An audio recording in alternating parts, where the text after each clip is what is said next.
आज पूरे संपूर्ण बिहार में जिला मुख्यालय के मुख्य चौराहा पर आज हम लोग धरना प्रदर्शन के माध्यम से सरकार को सचेत करना चाहते हैं। इन दोनों के विरोध में जनगणना हो पूरे देश स्तर पर और 65% आरक्षण 9वीं अनुसूची में शामिल हो, इस बात के लिए हम लोग ये लड़ाई लड़ रहे हैं। और मुख्य उद्देश्य ये है जो आरक्षण का लाभ हम लोगों को मिलना चाहिए उससे हम लोगों को वंचित किया जा रहा है। अरे चिराग पासवान जी को तो आना चाहिए ना, आना चाहिए और आरक्षण के मामले पर सहयोग करना चाहिए। हम लोग अपने हक और अधिकार के लिए किसी भी हद तक जाना चाहते हैं और जाएंगे और अपने अधिकार को हम लोग लेकर रहेंगे।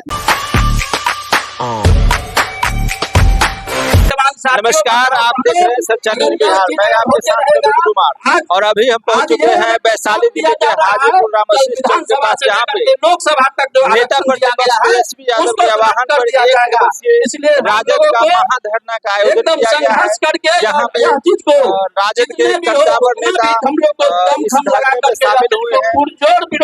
इस वीडियो में हम एक एक करके इस धरना महाधरना में जो नेता आए हैं उनसे बात करेंगे और आप बातों को रखेंगे। तब तक हमारे वीडियो में बने रहें। सच्चाई बिहार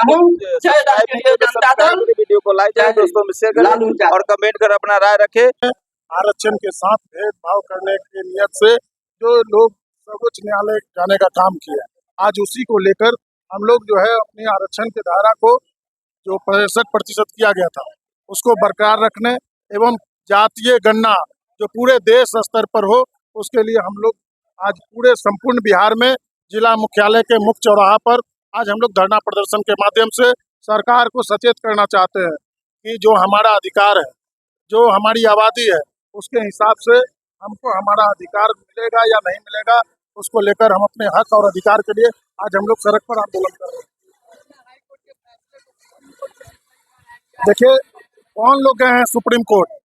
चिराग पासवान जी गए थे। अरे चिराग पासवान जी को तो आना चाहिए ना, आना चाहिए और आरक्षण के मामले पर सहयोग करना चाहिए। तेजस्वी प्रसाद यादव जी ने अकेला यह बीड़ा उठाने का काम किया और जातीय गणना बिहार सरकार में रहते हुए तेजस्वी यादव जी डिप्टी सीएम के रूप में जब यहाँ पर थे तो तेजस्वी यादव जी ने जातीय गणना और आरक्षण के दायरा को बढ़ा कर करके बिहार के लोगों को संदेश देने का काम किया कि जिसकी जितनी आबादी होगी उसकी उतनी हिस्सेदारी होगी। लेकिन दूसरा कोई नेता देश में पैदा नहीं किया जो इस मामले को लेकर सड़क पर आंदोलन करने के लिए कोई भी आज तक आने का काम किया। तो सबसे पहले चिराग जी को बताना चाहिए कि आरक्षण वाले जगह से वो सांसद बन करके गए हैं, आरक्षण का क्या स्थिति है उस पर उनको भी अपना स्थिति स्पष्ट करना चाहिए। अगर वो संपन्न दलित हैं तो उनको आरक्षण वाले सीट से इस्तीफा दे देना चाहिए और जो जनरल सीट है उस पर जाकर के उनको चुनाव लड़ना चाहिए। तो वो बताए ना मांझी जी कि वो क्रीमी लेयर का फायदा उनको मिल रहा है या नहीं मिल रहा है, वो किस सीट से लड़ करके आए हैं, आरक्षण वाले सीट से लड़ करके आए हैं। उनके बेटा जो मंत्री हैं उनको क्रीमी लेयर का फायदा मिल रहा है कि नहीं मिल रहा है, वो भारत सरकार के मंत्री हैं उनको क्रीमी लेयर का फायदा मिल रहा है कि नहीं मिल रहा है। तो आखिर जिस तरीके से आरक्षण के साथ छेड़छाड़ किया जा रहा है, हम लोग रुकने वाले नहीं है, न डरने वाले हैं। चरणबद्ध तरीके से राष्ट्रीय जनता दल महागठबंधन परिवार एकदम सड़क से लेकर सदन तक हम लोग ये लगातार चरणबद्ध तरीके से आंदोलन करने का काम करेंगे। क्या लग रहा है विधानसभा 2025 में जो होने वाले हैं उस पर असर पड़ेगा इसका? देखिए जिस तरीके से हम लोग के नेता आदरणीय तेजस्वी प्रसाद यादव जी ने जनहित के मुद्दों को लेकर पूरे बिहार में संदेश देने का काम किया है कि आज हर जिला में यह आंदोलन चल रहा है और जरूर इसका असर पड़ेगा। और जिस तरीके से गरीब शोषित वंचित दलित का अधिकार जो छीनने का काम किया जा रहा है तो उसको लेकर हम लोग लगातार गरीब शोषित वंचित के साथ कदम से कदम मिलाकर खड़े हैं। आज हम लोग के इस धरना का मुख्य उद्देश्य है कि अपनी बात को सरकार तक पहुंचाना और मुख्य उद्देश्य ये है जो आरक्षण का लाभ हम लोगों को मिलना चाहिए उससे हम लोगों को वंचित किया जा रहा है। और माननीय तेजस्वी प्रसाद यादव ने अपने शासनकाल में आरक्षण को की दायरा को बढ़ाकर 65% जो किया, सरकार उसको कोर्ट के माध्यम से खत्म करना चाह रही, जो हम लोग होने नहीं देंगे। हम लोग अपने हक और अधिकार के लिए किसी भी हद तक जाना चाहते हैं और जाएंगे और अपने अधिकार को हम लोग लेकर रहेंगे। और हम लोगों का ये मांग है सरकार से कि जो 65% आरक्षण हम लोग को दिया गया है उसको संविधान के 9वीं सूची में लागू किया जाए और उस हिसाब से हम लोगों को हमारा हक और अधिकार दिया जाए।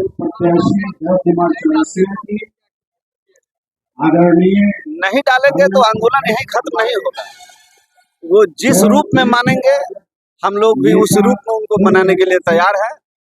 चाहे हम लोग को जिस हद से गुजरना पड़े, सड़क पे हो, सदन पे हो, चाहे देश के किसी भी कोने में किसी भी तरह का आंदोलन करना हो, हम लोग तैयार है। हम लोग अपने हक और अधिकार को मनवा कर रहेंगे। देश स्तर पर जनगणना के समर्थन में आज ये धरना है। दूसरी बात, 65% आरक्षण जो हम लोगों ने तय किया था, सुप्रीम कोर्ट ने उसे रोकने का काम किया। इन दोनों के विरोध में जनगणना हो पूरे देश स्तर पर और 65% आरक्षण 9वीं अनुसूची में शामिल हो, इस बात के लिए हम लोग ये लड़ाई लड़ रहे हैं।